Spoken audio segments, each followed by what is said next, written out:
नमस्कार दोस्तों, आप सभी को फिर से एक नए वीडियो में स्वागत है। आज आप सभी को इस वीडियो में हलषष्ठी व्रत करने की संपूर्ण विधि, कब व क्यों किया जाता है, हलषष्ठी व्रत में किस देवी देवता का पूजन किया जाता है, हलषष्ठी देवी कौन है, किसकी पुत्री है तथा किसकी पत्नी है, हलषष्ठी में क्या करें या क्या नहीं करना चाहिए, इसके बारे में इस वीडियो में जानते हैं।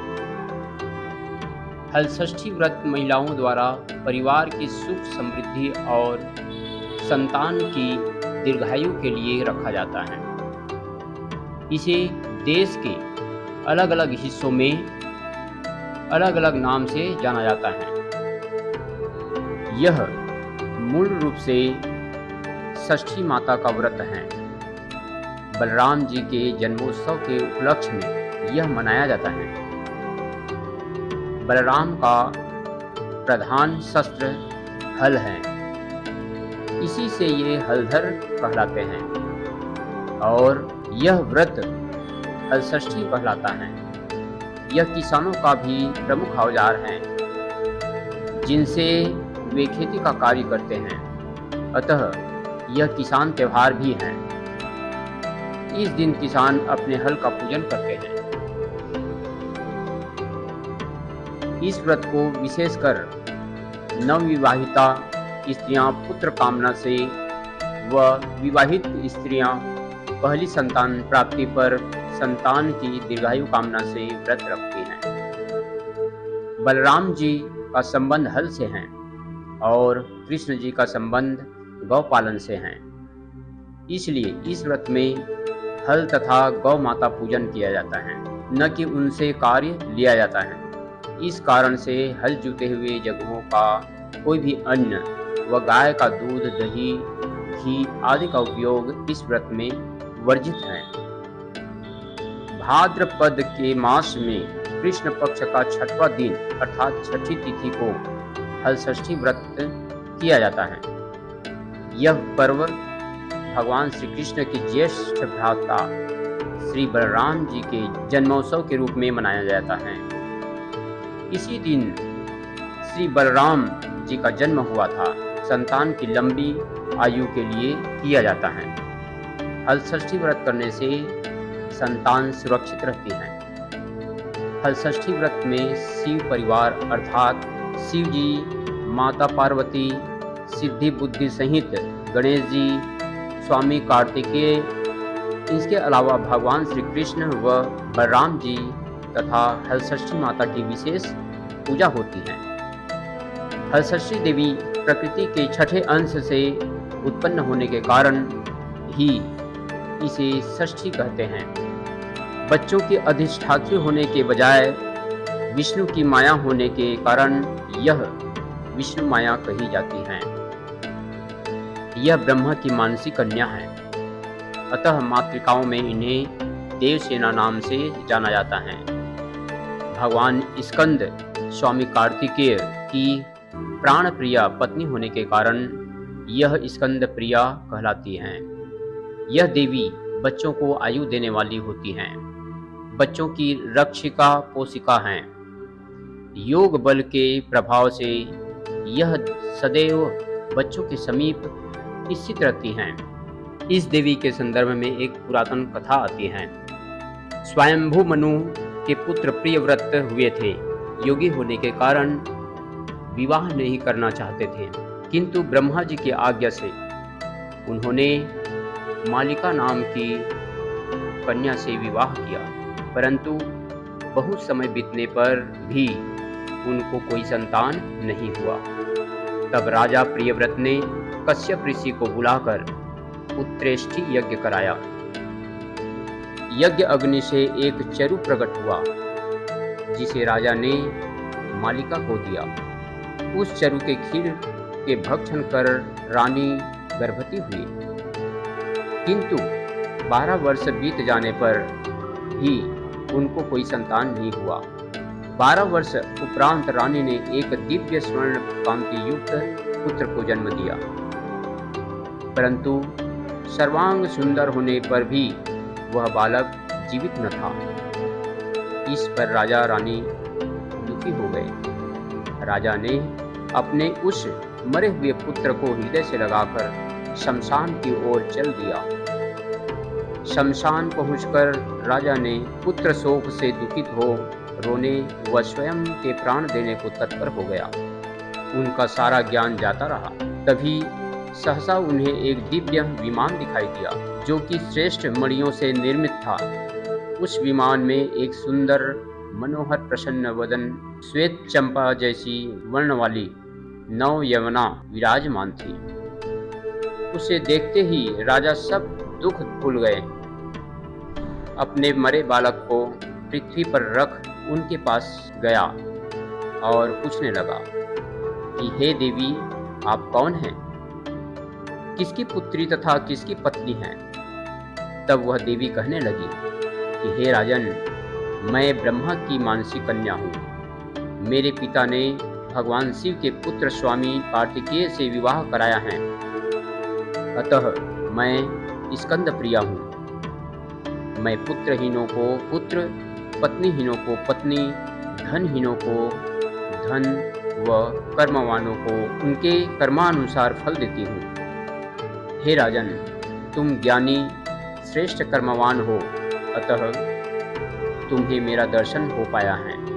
तुम दुख का त्याग करके मेरी स्वयं पूजन करो और सर्वत्र कराओ। मैं तुम्हें वर देती हूँ कि तुम्हारा यह पुत्र शीघ्र ही जीवित हो उठेगा और परम प्रतापी होगा। 100 अश्वमेघ यज्ञ करेगा। यह सुव्रत नाम से विख्यात होगा।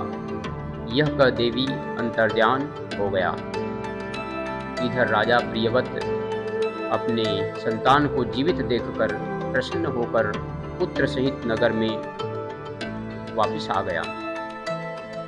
नगर में हर्षोल्लास के साथ त्योहार मनाया गया। बालक के जन्म से 6वें दिन सूतिका गृह में माता षष्ठी का पूजन कर आनंद उत्सव किया। उसी दिन से पूरे संसार में छठी के आयोजन की परंपरा चली आ रही है। इस प्रकार हर अर्थात शिव परिवार से होने के कारण यह देवी हर छठ और यह व्रत हलषष्ठ के दिन करने के कारण हलषष्ठी कहा जाता है। हलषष्ठी व्रत की विधि के बारे में बताते हैं।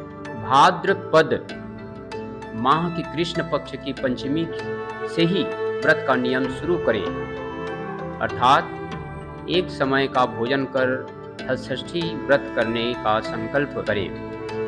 षष्ठी के दिन प्रातःकाल स्नान आदि से निवृत्त हो जाएं। एक बार का धोया हुआ अर्थात नवीन वस्त्र का धारण करें। माताएं सौभाग्य का सारी श्रृंगार करें, यानी 16 श्रृंगार करें। पूजन वाले स्थल को स्वच्छ व गोबर से लीप कर एक बनावटी तालाब यानी सगरी का निर्माण करना चाहिए। सगरी 2 भागों में रहता है। इस तालाब में झरबेर, ताश, गुलर तथा पलाश की एक एक शाखा बांधकर बनाई गई हर छठ को गाड़ दें। तालाब में जल भर दें। तालाब में वरुण देव का पूजन करना चाहिए। एक चौकी में मिट्टी से बनी शिव जी, पार्वती, गणेश जी व कार्तिकेय की मूर्ति बनाकर रखें। कागज या दीवार पर षष्ठी माता का भैंस के घी में सिंदूर से मूर्ति बनाकर रखें। पूजन स्थल पर बच्चों का खिलौना रखें। हर छठ के समीप श्रृंगार सामान एवं कपड़ा, जिसको पोता बोलते हैं, उसको भी रखें। कलश रखें, गौरी गणेश रखें, नवग्रह रखें, सभी का पूजन करें। पूजन में पसहर चावल का अक्षत, भैंस का दूध, दही, घी का ही प्रयोग करें। अन्य किसी जानवर का घी या दूध, दही प्रयोग नहीं करना है। पूजा में धान की लाई भुना हुआ या सूखा मऊहा चढ़ाएं, जिसमें चना, जौ, गेहूं, धान, अरहर, मक्का तथा मूंग, ये सभी प्रकार के अनाज को 7 प्रकार के अनाज को सतनाज कहते हैं, चढ़ाने के बाद होली की राख, होली पर भुने हुए चने की होरा तथा जौ की बालें चढ़ाएं। फिर पूजन करने के बाद श्रवण करना चाहिए। आरती व ब्राह्मण को दक्षिणा देकर आशीर्वाद लेकर उसे विदा करना चाहिए। पूजा करने के बाद आशीर्वाद लेने के बाद बड़े बुजुर्गों का भी आशीर्वाद लेकर व्रत संपन्न करना चाहिए।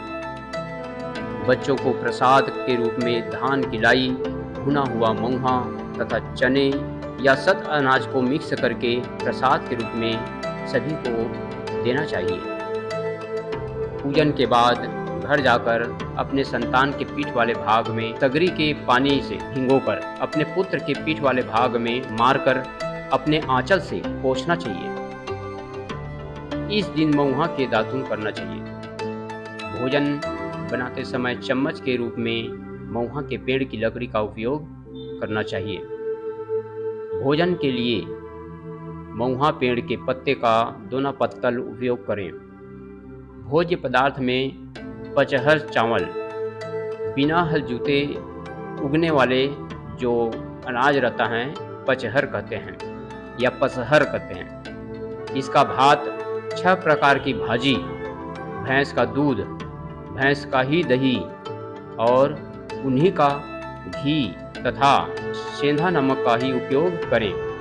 बच्चे, बूढ़े व जानवरों को खाने को दें। और इस बात का विशेष ध्यान देना चाहिए कि हल चले हुए भूमि पर चलना नहीं चाहिए। हल चले जमीन का अन्न, फल, साग, सब्जी व अन्य भोज्य पदार्थ का सेवन बिल्कुल नहीं करना है। तामसिक भोजन को बिल्कुल नहीं छूना है, जैसे प्याज, लहसुन का प्रयोग बिल्कुल नहीं करना है। गाय के दूध, दही, घी को प्रयोग में बिल्कुल नहीं लाना है। बच्चे व बूढ़ों का अनादर बिल्कुल नहीं करना है और झूठ, असत्य वचन बिल्कुल नहीं कहना है। यह विशेष आप सभी को ध्यान रखना है। इस प्रकार आप सभी के बीच हल षष्ठी व्रत की विधि एवं संपूर्ण जानकारी आप सभी के समक्ष रखा हूँ। उम्मीद है आप सभी को यह मोटिवेशन वीडियो अच्छा लगा होगा, तो लाइक, सब्सक्राइब एवं शेयर बिल्कुल करें। धन्यवाद। जय हिंद, जय भारत, वंदे मातरम।